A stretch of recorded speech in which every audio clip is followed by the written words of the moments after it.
ततोपरि नैवेद्य पात्रान्निधाय गायत्रीमन्त्रेण पात्रान् सम्प्रोक्ष्य धेनवाः अमृते घृत्य सत्यन्त्वरतेन परिषिञ्जामि। ॐ प्राणाय स्वाहा ॐ अपानाय स्वाहा ॐ व्यानाय स्वाहा ॐ उदानाय स्वाहा ॐ समानाय स्वाहा ॐ ब्रह्मणे नमः। नैवेद्यमध्ये पानीयं समर्पयामि पुनर्नैवेद्यं निवेदयामि।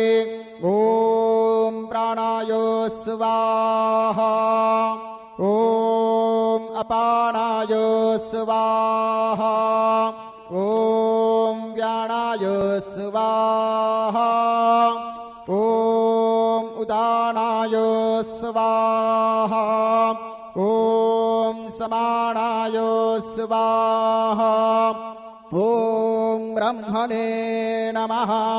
नैवेद्यं समर्पयामि हस्तप्रक्षालनं समर्पयामि मुखप्रक्षालनं समर्पयामि।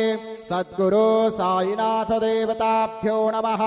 प्रार्थनापूर्वकं नमस्कारं करोमि तथा च मङ्गलारार्तिक्य दीपं दर्शयामि।